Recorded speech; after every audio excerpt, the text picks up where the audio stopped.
this day, whom you will serve. Hey, welcome everybody. We're going to get started with, apologize for this. I've got to make sure I'm teaching the right session. This is Milestone 3. Okay. I know I was doing Milestone 3 and 2, but you know how, like, I don't know, trying to pull like 1,000 details together and just want to make sure that I'm doing the right thing. I'm so glad you guys are here. Can I write a link up on the board? And if you have a device that you'd like to follow along with some slides, you can go to this link and it will allow you to sort of see where we're at and what we're talking about today as we get started with Milestone 3, Faith Commitment. You don't have to have a device. It's not like, you're going to miss anything if you don't have it. But it's just going to keep my thoughts organized. And if you wanted to follow it or refer back to it, after today is done, you'd like to reflect on some of the things that maybe stood out to you, you can visit this link and be able to access it as well. It has a couple of resources at the end too. So even if you don't have a device that you want to follow on right now, and you want to write down the link so that you can visit later, one of the last couple of slides has a couple of resources that I want to bring to your attention that will help us as we go through. So the link is tinyurl.com/summit 18-3.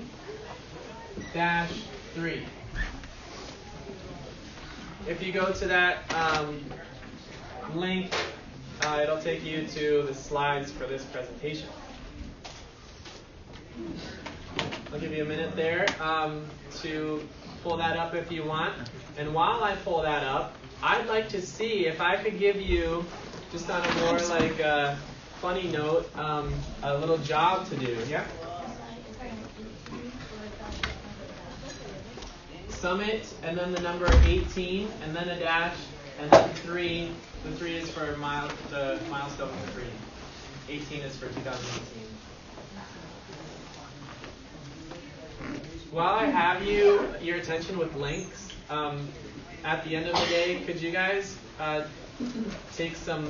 We're gonna have space to do it in the sanctuary, but we have a feedback, evaluation link that we'll do online too, and that one is tinyurl.com/parentsummit 2018. So that'll be just put that on your radar. So I had an idea of something that I wanted to do today, and this doesn't have to do with our milestone yet, but I was wondering if I could officially commission you to take the idea that I had and make it happen today. I wanted us to not just go through these sessions and sort of stay in our little family units or stay with the people that we came with, but just sort of mingle and stuff too. So have you guys ever done one of those human scavenger hunts where you have like a piece of paper and it has some questions on it and you have to find someone that can answer that question or fits that characteristic, and then you have them sign their name by it, and you have to get the whole list full? I was wondering that if it would be fun to pass that out, and then throughout the rest of the day, whether it's during lunchtime or during another break time or mingling in something or before a session starts, you don't have to, but if this is something that's fun for you, look for people that can answer some of these questions. So could I just officially commission you guys as the first wave of people? I'm going to give you all of these papers. You can keep one for yourself. But then what your job is when you leave this session and go into lunchtime, you're just going to start, everyone that doesn't have this paper, which is everyone else, and you're going to give it to them, explain what we're doing, and explain that the first person to turn this in to me, the 10th person to turn it in to me, and the 25th person to turn it in to me will get a free resource from the table. So when these are complete. Awesome. So I think it would be fun, but now I'm scared that as I pass these out to you, you're not even going to listen to anything that I say. No, I'm going to pass them out now because when you have stuff on your to-do list and you just want to get it off? I'm just saying to you guys. So that'll be fun. Oh, and another reason why I want to pass these out now is because I want to use the back for an activity during this session. I don't have other paper, so this will be our paper that we use. So I'm going to give this to Bobby and to Rich. Take a few and pass them around, and you're officially commissioned as the starters of a scavenger hunt.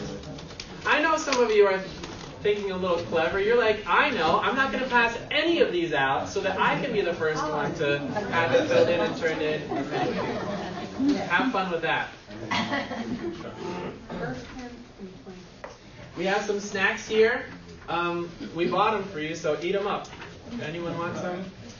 I particularly recommend this peanut butter one. I didn't have breakfast this morning, but I did grab this. I'm going to pass these around as well. Okay.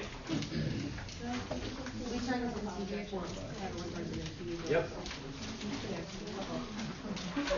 And they have to sign their name? Yes. Yep, they should sign their name. You got to find someone that can answer that question, Yes. and they write their name next to it. All right.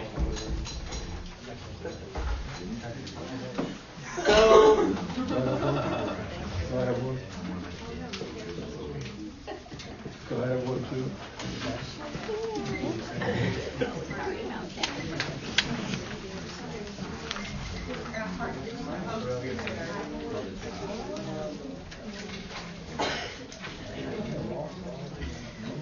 Faith Commitment is our title. It's Milestone 3. And we're going to try to be done at 11:30. So I'm just writing these things down. These are the important things that if we don't get to a lot of the other things that I have planned for this session, we need to get to the title, and we need to get to, we break for lunch at 11:30. If you sign up for a massage and it's during this time, I'm not going to be offended if you walk out and get your massage and come back. If you didn't get on that massage sign-up sheet and you want to, I don't mind if you leave now and go put your name there and come back, whatever. So, got it. Are there any rules when the same one? Oh my goodness, there's a competitiveness. Carelli says, are there any rules to the scavenger hunt? So I commissioned you to spread the word, and I'm going to commission Carellis to be the person in charge of the rules. So if you have any questions about the rules, see Carellis, and she'll answer them for you. I'm making them up. Yeah. Yes, you're totally going to do that to her advantage. No, you can only sign it one time. Really? Sign it one time. I can sign it on my own. Are you allowed to sign your own?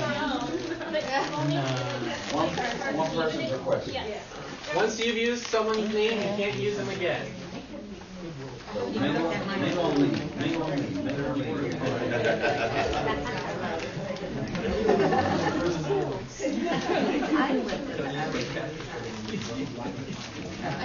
Okay. Well,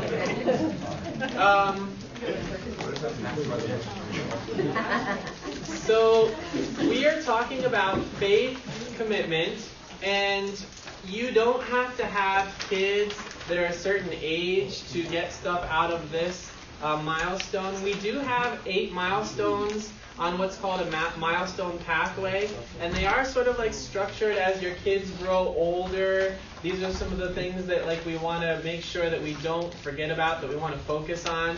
It starts with preparing a home, even before you have a kid. It moves into milestone 2, which is helping kids learn that it's a blessing to actually be under authority. So that's 2 to 5-year-olds.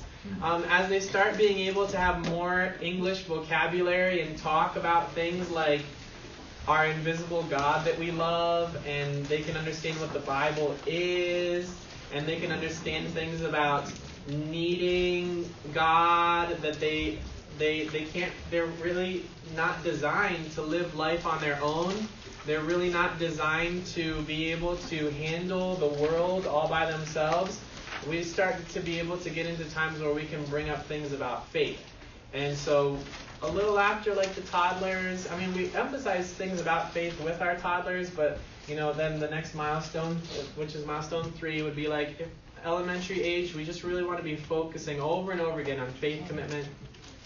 Milestone 4 is preparing for adolescence. Milestone 5 is commitment to purity. I'm starting to forget something. Milestone 6 is about baptism and radically identifying your life with Christ.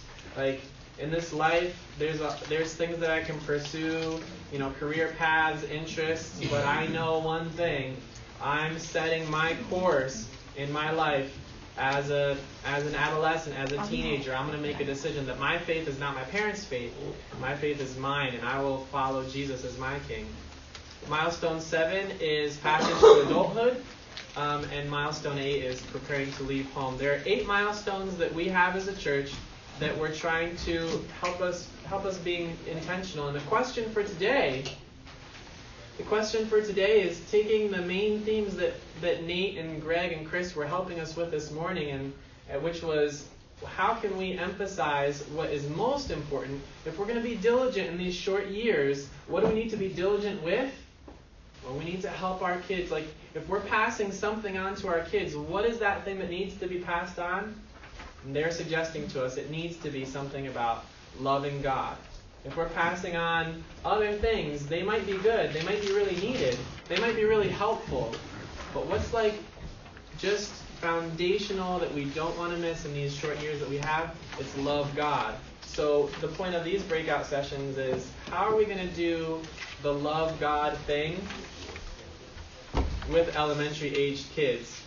And again, if your kids or your grandkids or the kids that you work with or the kids in your neighborhood aren't that age, if they're not elementary age, all of these principles will still apply, but particularly some of the examples that I'll be bringing will be for if your kids are 5 years old, 6 years old, 7 years old, all the way through 5th, 6th grade. Again, but helpful for no matter what age. So could I pray for us before we begin? And we'll take till 11:30, and we'll ask for the Lord's help to lead us in this time. God, I think I get a little bit emotional at a moment like this when we pray before this session, because there are things that you feel, and there are things that you want, and there are things that you desire, and there are things that you love, and there are things that break your heart. There are things that you want to accomplish. And you're not far away. We might feel that you're far away. We might have heard other people tell us that you're far away. Some of us might even struggle sometimes with, does God really exist? Which is totally fine. But what we read in the Bible, and what many of us in this room have experienced, and what I think some of us are experiencing right now, and what I know deep inside, because you've showed me over and over again, is that you and your feelings and your wishes and the way that you are and what you like is very close to us right now. And I get emotional when that happens, because I need it so much. And I get emotional when that happens because, for me, it is a faith battle every day to operate with that conviction. When I wake up in the morning, it's tough sometimes. When I wake up in the morning, sometimes I don't want to get out of bed. I feel like, what am I doing in this life? Is my life really counting for something? I'm tired. Why, God, are you calling me to do the things that I'm doing? And when I lead my children, and when it's time to have breakfast together, and when it's time to pray, it's a battle every day, because their eyes see things that are visible, that are touchable, that are tangible so easily. They can see their dolls. They can see a soccer ball. They can see toys. They can see what's on TV. They can see friends. They can see stuff to play with. And it's all within reach. But you, even though your feelings are close, even though your feelings are good and your will is good, they can't see that with their eyeballs. Their brain can't process the images, those images, like it processes what they see when their eyelids lift up and they start looking around at their world. So much of what they process is what they can see. And then when it comes to you and your feelings, it's a battle to remind them every morning there's more to this life than just what we can see with our eyes. So I get emotional as we pray, because once again, I'm coming to you. Once again, I'm coming to you needy. Once again, I'm coming to you and I'm saying, Lord, for this moment, I don't want to live based on what I can see with my natural eyes. I want to live right now.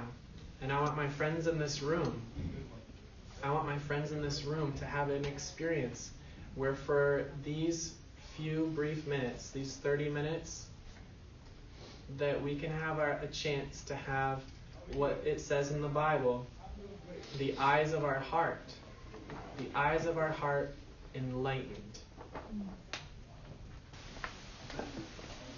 You teach us in your word, in Ephesians chapter 1, verse 18, I pray that the eyes of your heart may be enlightened. In kid language, we wouldn't say that to kids, the eyes of our heart enlightened. In kid language, we would say,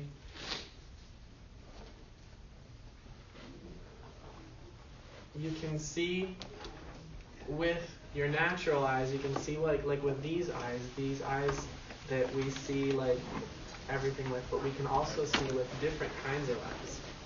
And we can see with spiritual eyes, and we can see things that we can't see. Lord, in this moment, in this session, and later throughout the day, would you give us the gift of seeing with our spiritual eyes? Would you give us the gift of having the eyes of our heart enlightened, so that we could know you right now, so that we could know your feelings, so that we could know your wishes, so we could know what direction you're moving in and follow. In Jesus' name, amen. All right, so faith commitment. Can I tell you a few faith stories? And if you're following along in the slides, let's go to, you'll see a little red number. Let's go to slide number 10. Slide number 10, if you're following along, says faith stories. Bethany's tears on Ava's sick day and Applebee's hostess. So I'm going to tell you a story, tell you a few faith stories that have been happening in my family, and we'll talk a little bit about the implications of those. All right, so I have a daughter that's 7 years old. Her name is Ava, and I have a daughter that's 5 years old, and her name is Bethany.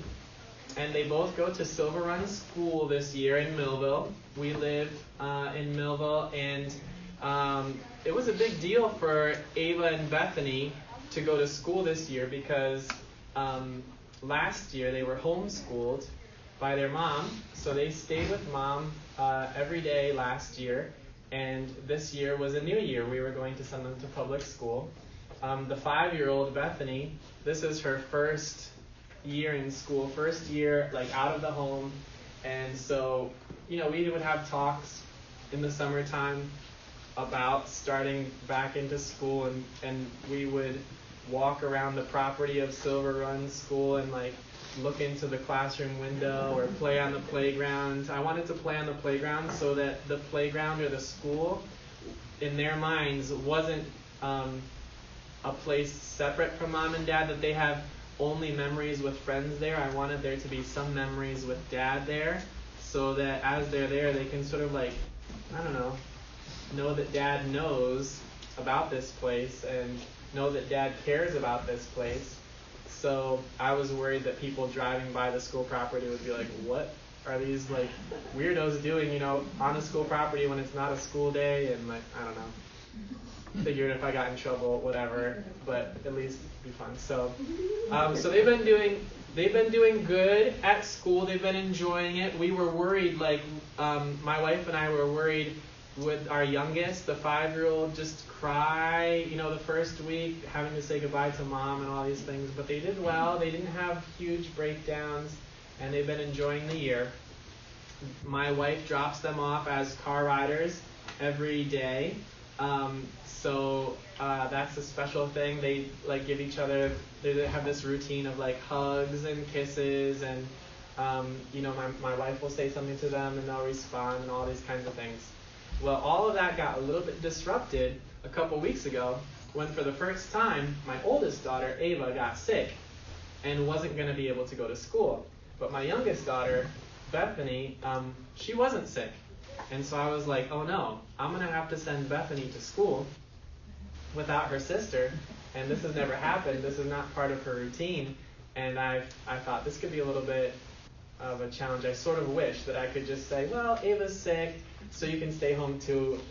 But I just felt like a little something inside of me that was saying to me, even though it's a challenge, go ahead and lead your family through this. Just sort of, that she probably shouldn't stay home just because her older sister is staying home, and that she's going to miss her older sister, and so you might want to sort of make it easy, like an easy way out for her emotionally. But I felt like the Holy Spirit just was sharing his feelings, just like we were praying before the session. He has feelings. He's right with us. And what are those feelings? So I felt like his feelings were, Caleb, don't shy back from leading your family through this, and go for it. So I was like, okay, here goes. So I sort of had to make the assessment. Ava, what it, cough for me. What does your cough sound like? How much is your fever? All these kinds of things. Yeah, you're not going to be able to go to school. And Bethany, you're totally fine. So you're going to go to school. And the first thing she does is oh no. And I forget exactly how that happened, but you could just see on her face that the question was, if I don't walk into I know I've been in my classroom by myself, we don't go to the same class, but we always walk into the front doors together. And even when we say goodbye to each other in the hallway, I know my sister is there. School feels like a little bit of a safer place because my older sister is there. I have someone that I know that's not with me in the room, but she's just down the hall. And so that just gives me a sense of a little bit of security. And with the oldest, Ava, having a sick day, that sort of security that she didn't even know that she felt of having her sister there was going to be gone a little bit. So I was feeling very compassionate. And so I think I took my youngest, Bethany, aside by myself. And the first thing that I did is I just wanted to hear her feelings. And she started crying a little bit. My sister's not going to be there. I don't want to go. And so, yes, this is good. I like hearing these feelings. And then I felt well, I need to help her see, not just with her physical eyes, some things that are happening in her life. She sees with her physical eyes. She knows with her mind. She's able to process that her older sister is not going to be at school. But as a follower of Jesus, me, as I exercise my faith, I don't just say, well, yep, your sister is not going to be there. Good luck. You're going to be all alone. I don't think that. What do I think? Could you chime in some phrases? What do I think that makes me feel confident that I should send Bethany to school? What are some things that would make me want to still have her go, even though our sister's not there? It'll prepare her for when her older sister is in a different school. So it's So she needs to grow up a little bit, right? She can't just stay holding on to her sister. What are some other reasons? That her sister is not there, but there is this factor that God is there.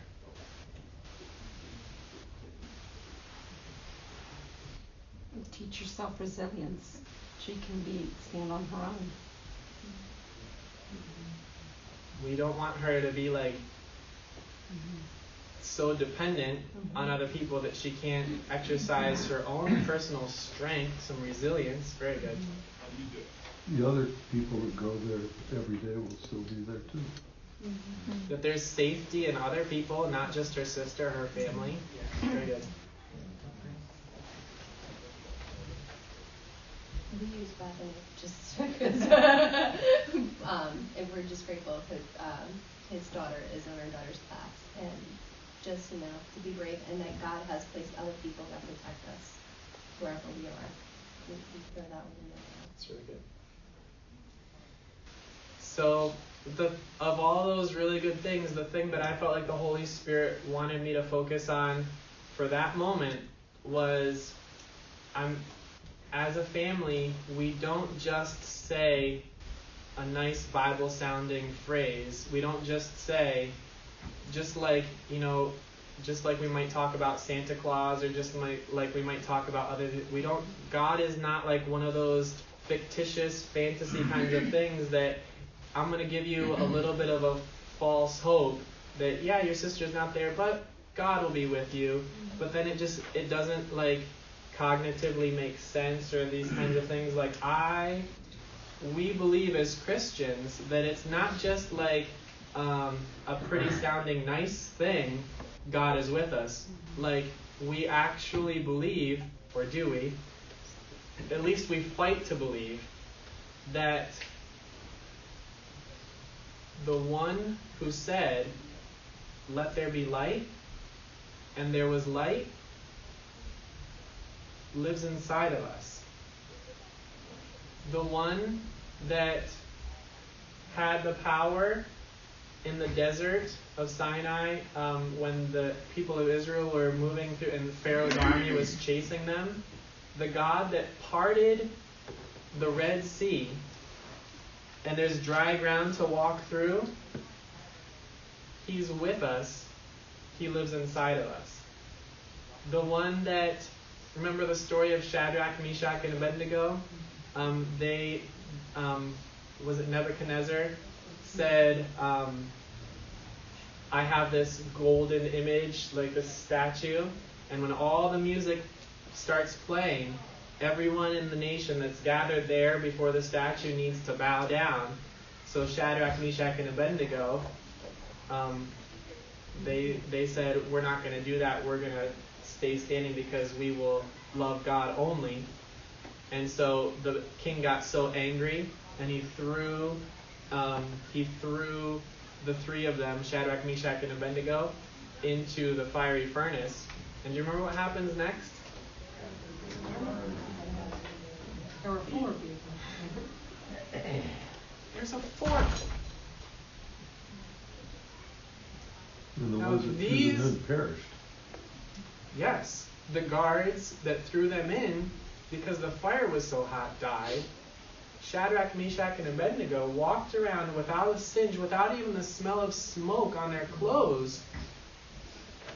Now, I want to say loudly to my daughter Bethany that God is not a God of Sunday school stories. That God is not a God of just we get in the routine of going to church on Sundays. That God is not a God of when there's people up on stage in Sunday morning, it's not just a musical band to listen to.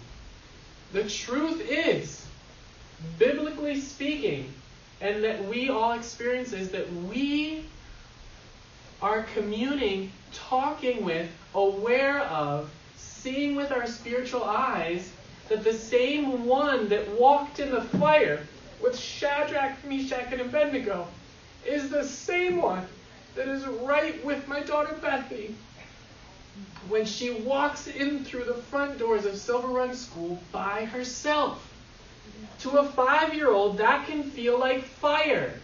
To a 5-year-old, that can feel like a fiery furnace. And I don't want to shut those feelings off inside of her. I don't want to say, oh, it's no big deal, Bethany.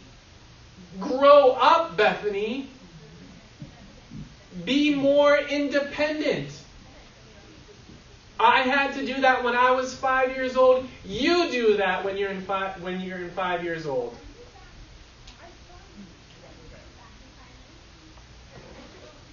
It's moments like these, the little moments that could just sort of like pass by, that could just sort of like, I don't know, we sort of flow through them.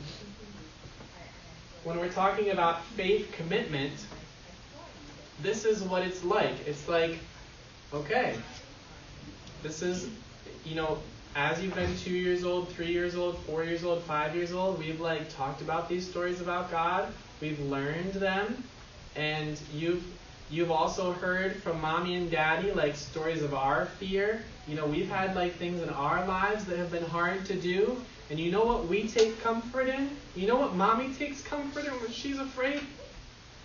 You know what daddy takes comfort in? The same thing that Shadrach, Meshach, and Abednego took comfort in. The same thing that Moses took comfort in. You, Bethany, can take comfort in that too. You're in a long line of people that have known God, responded to God, benefited from God's life-sustaining power, and that can happen at the threshold. That can happen at the threshold of Silver Run School. So the end of the story is, I must have not gone to school that day. I don't know if I had a doctor's appointment, but I was available to drop them off. Usually I'm at school and I'm not there for drop-off. So I talked her through all of that faith kind of stuff before we left home. I talked about it with her in the car as we were driving. It was just me and her. She was leaving her sister, leaving her mom, just the two of us. And then at the threshold of Silver Run School, I kneeled down with her. And in that moment, I helped her open her spiritual eyes. I helped her, the eyes of her heart be enlightened. That she's not just going to walk into Silver Run School.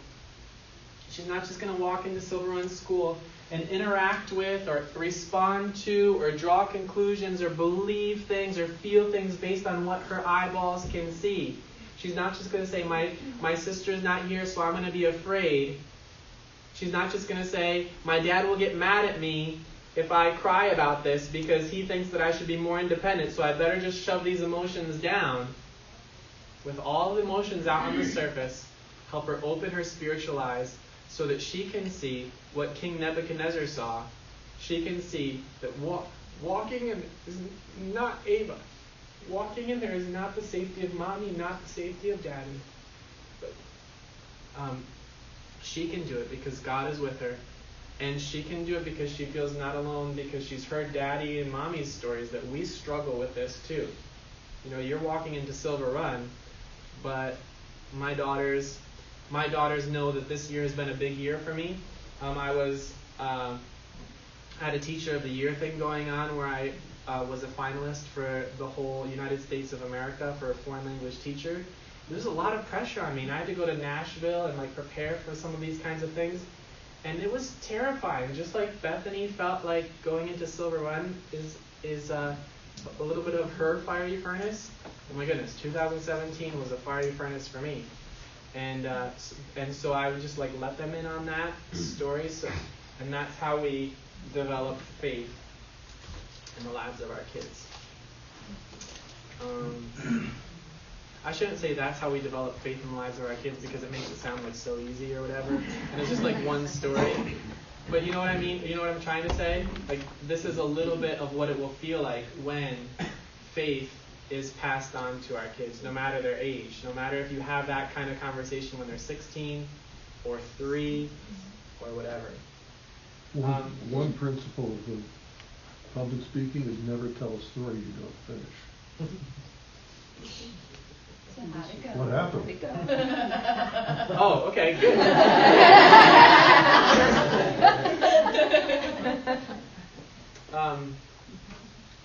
Well, I was just looking down to the rest of my notes here, and it says Applebee's hostess, and that cues me to finish the story. So what happened was she walked in like with a little bit of a bounce in her step. She got it, like, and it's not something that I could prepare for. Like it's not something that I can just say a few things and magically, like, the eyes of her heart are enlightened. But she believes it. She believed it then, and she went through her whole day, had a good day, and because I wanted to say without words that I was so proud of what she did, I wanted there to be some kind of celebration afterwards. So her sick sister, her mom, and me were there to pick her up from school when she walked out, and I wanted it to just be like celebration, that she had a faith day. She had a little bit of a faith battle, and her faith battle was, I'm not here by myself. The battle is, I can think, or I can believe that I'm here by myself, and then I can be afraid, right? But what the faith battle is, I need to know that God is with me, and so I won't make decisions based on like my fear. I'll make decisions based on like faith, like God is here, kind of thing. So she did it, and she had a great day. She was excited, and we wanted to celebrate afterwards. So we went to Applebee's, and when we walked into Applebee's, the lady was, the hostess was looking around, just like we're regular customers, which we are. We're just regular customers, but we're all celebrating. And she said, "How many?" And I said, 2 adults and 2 kids, and we're here because we're celebrating. And she was like, huh? Usually they just say who's here, but I also, that was a faith kind of moment for me too, because I want my kids, never mind, I won't get into that one, but I just wanted to be intentional to like talk about God with strangers. So I said, Bethany had to go to school today without her sister, and she was a little bit afraid. But she learned that a place isn't safe because a sister is there. A place isn't safe because mom or dad is there. A place isn't safe because whatever. A place is safe because God is there with her. And so the hostess was just like. But inside I'm like, yes, because I think these are the kinds of things that they need. There's some things that I'm saying with my words, but I think the things that my girls are mostly picking up on in those moments are things that are happening without words, And I think that what they are picking up on without words is that what Daddy believes about God is different than what people believe about when they talk about Santa Claus or when they talk about like tooth fairies. Or I think that what my parents are saying about faith matters because of how much it's affecting something that's so core to who we are, like our emotional selves. Our fear has to do with our emotions, has to do with like the school day, all that kinds of things. When we talk about faith commitment, we're not talking about like pray a prayer, now I'm a Christian. When we're talking about faith commitment, we're talking about our emotional struggles, our fears. We're talking about that. If I could just say one more thing before we move on. There's still one more unfinished story, wasn't there, you guys? What is it? Unfinished You were a story. finalist. That's all we heard. I was top 5, but I didn't win the top 1. Well, congratulations on being the top 5.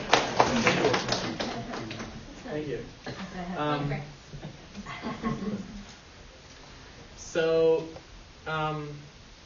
So faith. I've been talking about seeing with spiritualized and seeing with naturalized, and the reason why I'm doing that is because I think it's so important. And it's biblical. If you have a Bible or if you have it on your phones, could you turn to Hebrews 11? Hebrews 11, Hebrews chapter 11, verse 1. And I'd like 3 different people to read it. I'd like 3 different people to read Hebrews 11, verse 1 for us. Go ahead in a nice loud voice. 3 different people will read the exact same verse. Hebrews 11, chapter 1. Now faith is confidence in what we hope for and assurance about what we do not see. 2 more people. Now faith is the assurance of things hoped for, a conviction of things not seen. What is faith? It is the confident assurance that what we hope for is going to happen. It is the evidence of things we cannot see. Can we pause there a second and let's develop a quick list based on that verse? What are some right things that we conclude about what is faith? And what are some mistaken things that we could say is faith, but might not really be what faith really is, according to Hebrews 11, verse 1. Does that question make sense enough? Mm-hmm. Based on scripture only, or different perspectives? Both. I think I'm on the right track, but a mistaken thing would be to never doubt. Oh, good. So you might say, faith is, I'm going to be so sure about this that even if like some worries or doubts come in, faith means I'm just sort of going to blindly just sort of ignore those things, have faith, Yes. right? So that's really, really good. Something's wrong if I'm questioning this because the Bible tells me. So how can I write that? Can you help me like in a few words? Ignoring doubt. Ignoring doubt. And what was someone else said something besides ignoring doubt? Not question. Expect perfection.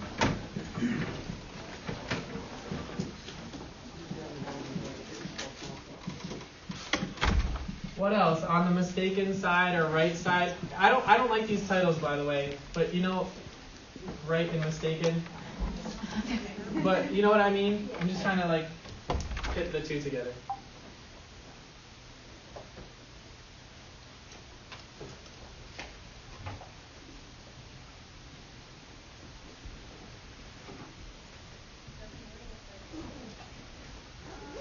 I think a mistake, speaking from a parent point of view, would be teaching a lesson once and not having to go through it again.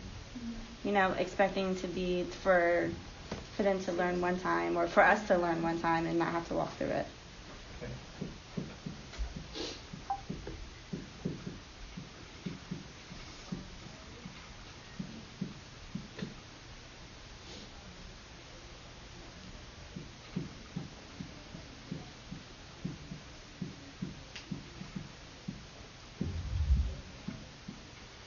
I think kind of the flip side of the ignoring doubt, like the right, would be being transparent or like honest about your process. Okay, so Yourself and with others. faith includes our process. Faith includes worry. Faith includes like fears. Faith includes messy emotions. And do you realize, like, I hope it's really clear to us that could just be a really mistaken thing. How many of us probably feel like growing up, or maybe even have imposed on our kids, or I don't know, that being in process or being messy is like you don't have enough faith if you have those kinds of things. But actually, faith is what's true about God, what's unseen, meeting us in that really messy stuff. Yeah? So I'm relying on you guys for a lot of help here. What was that again? I said being honest about your process, but then you said also like that. Accepting it.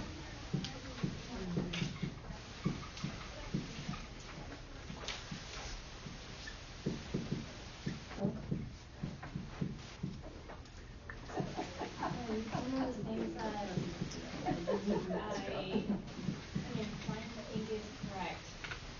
Just from the first phrase of the scripture, we have the assurance of things that are hoped for. I don't think assurance comes out of nowhere. I think assurance comes from revelation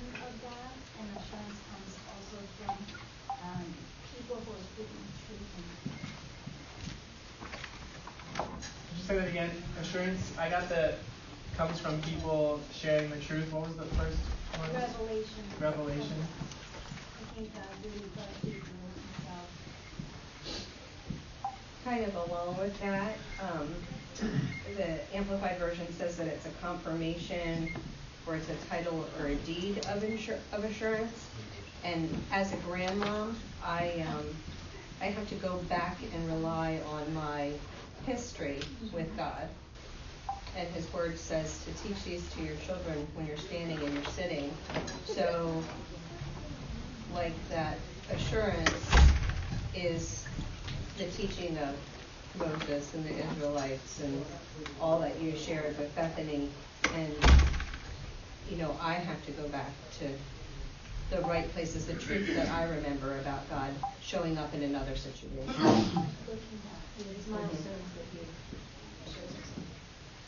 So you can find this revelation and teaching of others in the Bible, like Bible stories, and then also like Amy's saying, and like personal. God was faithful in the past. Personal testimony.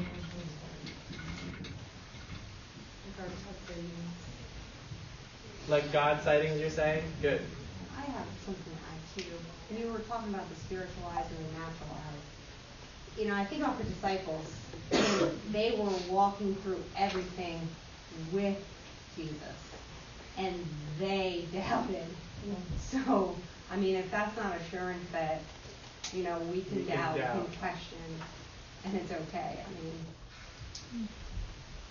Because on the other end of like us being real with our doubt, on the other end of our questions, on the other end of what might seem to some people as lack of faith, there's going to be a big light there. There's going to be a lot of just like a doorway's open for something really needed coming to us in the deepest places of who we are. So we can't really ignore that. And I just want to make sure I include, because my favorite part of Hebrews 11 verse 1, you can probably already tell, is the second part of it. What is it? Faith is being sure of what we hope for, and certain of what we do not see. Right? Certain of what we do not see. So this year, I have just been, like, if one thing comes out of my mouth a lot, it's another verse that I have in my notes, but I don't want to take the time to go through it. It's the verse that says, "So we fix our eyes not on what is seen, but on what is unseen." Have you heard that verse? It's an important verse, and I feel like for my daughters, if I'm going to teach them to have faith, what I need to teach them is, I say to them, we have to notice most. We have to notice most what can't be seen. It's really easy to notice most what we can see with these eyes. And I look at them at breakfast time, and I look at them when they're playing, and I look at them when they're like having these messy emotions, these like the process kind of thing. And when it comes to friendships, when it comes to school, when it comes to all these things, what do we need to notice most? And it's so hard. So hard because they are like toy-oriented, fun-oriented, play-oriented. They're very like tangible-oriented, right? And my job as a dad, I feel like, is to always be monitoring how much in our mind, how much in our field of vision, how much in our understanding, how much of it is filled up, clouded up with what's seen. And how can I like scooch that aside so that there's space to like open up their natural eyes? A couple quick tips that I just have about that. I think it's good I like to tell my girls that it's good to feel bored. It's good to feel like they're not entertained throughout the whole day. It's good to have our schedule not all the way filled up. It's good to come to a moment and not have anything to do. Because what's happening is we're not, in those moments of boredom, we have a moment finally where we're not feeding our natural eyes. We're not like taking in And then I think we get uneasy, we get bored because we're like, oh, something's missing here, like I need something, right? And what we need to do is we need to have that plenty of times in our family, and when we're together, so that we can say, there's more to take in besides our activities. We need to take in, just like we did at the opening prayer of this session, I wanted to say, Lord, you're right here. Your feelings are right here. And sometimes we can go through a whole day with our kids, and we haven't even helped them think that God is there, that God has feelings, and what are his feelings. And he has a direction that he's moving in. So, do you know what I mean? Isn't that crazy? Like, pretty much 99.9% of my day, I'm leading them through the natural. I'm leading them through their natural eyes kind of thing. And I'm going to be, we're not going to make too much inroads on what is God's heart unless we're actually people that lay that aside and we say, boys, girls, we need to actually on purpose stop and say, right here is the God of Daniel in the lion's den. Right here is the God of Joshua in the battle of Jericho. Right here is the God who made the birds, and he has feelings, and like we can know him and love him, so getting to that disordered love kind of thing. We can stop loving all these natural things, and we can start saying, God, I need you so much that I'm laying this aside. I'm on purpose starving my natural self so that I feel bored, so I feel uneasy, so I feel like, as parents, let's stop filling our kids' schedules. Let's stop filling. Let's leave space of emptiness. Leave space of so that grumpiness comes out or something. And like all that kind of stuff. And in that place, coach them through the important thing of God is here. He has feelings. He should be followed. When God is followed, that's when life-giving things happen. When we follow our own agendas, that leads to death. That leads to all that kind of stuff. And doesn't that start sounding like salvation kinds of talk, faith kinds of talk? So when it comes to a kid placing faith in Jesus, they have to know that Jesus is real, that he's alive, that he's with them. Their spiritual eyes have to be open. We don't need to just say, you're going to go to hell unless you pray this prayer. That could be the mistaken thing. I mean, it's true, but you might be missing faith. That kind of thinking might be why our kids will go to church while they're with us up until college, but when they leave our home, they drop faith. They drop their faith commitment, because what has it really been all along, right? We need it to be on this kinds of things so that we can actually lead our kids into those places where they are empty, they're hurting, they can't do something, and we say, guess what? The God of this and this and this is the God who's right here with you right now. Salvation is saying, I lay aside my desires to go in this direction, and I will live my life based on what is not seen. I will be certain of what I do not see, and I will be so certain that I stake my life on it that I say, I want to know his feelings. His feelings are life for me. It's a wellspring of everything that I need.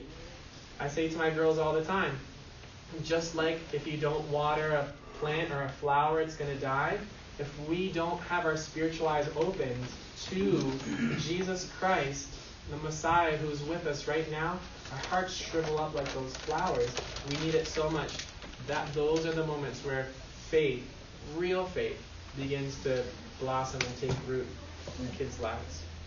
I'm just going to say something that probably I won't be able to communicate how much passion I have for the thing that I'm going to say in the next 2 minutes.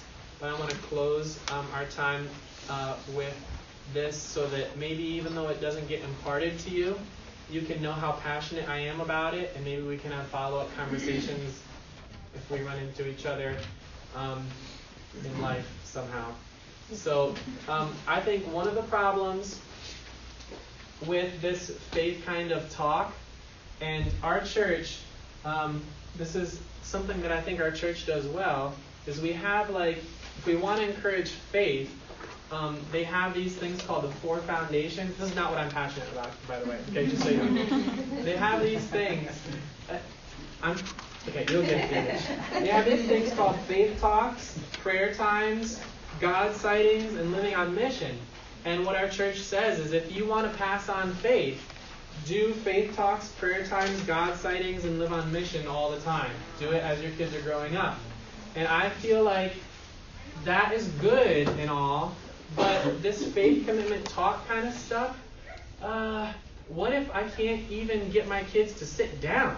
What if they like video games so much that I'm always it's like pulling teeth to get them to talk about, just talk to me, just have, their face doesn't look at mine very much because they prefer to be doing this, and yet we have such deep things that we need to pass on to our kids. How do we do it if their attention wants to be on so many other things and I can't even my voice doesn't feel like it carries very much weight in their life? So faith talks, God sightings, living on mission, just might be a whole bunch of blah, blah, blah. Do we have to sit and have a family talk again? Faith talks, come on, I'm sick of these. I'd rather be doing something else. How do we create something in our home where these conversations that need to happen can happen in successful ways? So we need 4 things, and I'm calling them the 4 foundations to the 4 foundations. So they're really, really, really important. Really, really, really important, and we won't be able to get to them. I'll just say them real quick. All in all, the reason to have them is so that our voice in our kids' life isn't like a telemarketer's voice on our phone. As soon as we talk to a telemarketer, we don't want to hear it. We want to hang up, or a salesperson at our door. It's we want to slam the door in their face, or we don't like to go to dentist's office. There's places and people that we just don't want to listen to. And the sad thing is, in our culture, in the United States of America, adults' voices to kids are like that. Mm-hmm. Adults' voices is just nag, nag, nag, yap, yap, yap. I'd rather be with my video games. I'd rather be with my friends. And so how are we going to pass on faith if our voice to the kids is aversive, like a telemarketer's voice is aversive to us? So we need to reverse this trend. And how do we do it? It's the 4 foundations to the 4 foundations. Number 1, culture of fun. Mom and dad, uncle and aunt, grandpa and grandma have to be a fun space. It's not just talk, talk, talk, instructions, instructions, instructions, clean your room, nag, nag, nag, why don't you do this? Yeah. If our kids never have fun with a mom, if fun can't be had with a dad, fun can only be found somewhere else, we're always going to be pulling teeth when it comes to faith talks. Mm-hmm. So having fun is a holy, sacred thing because you're carving out an influential space in your kids' lives. Mm-hmm. 2, if you all have fun, if all you have is fun, it's going to be like giving your kids 150 Christmas presents on Christmas. You know how they just open too many and it's just all right. And they're not even thankful. It's just they start to get spoiled on.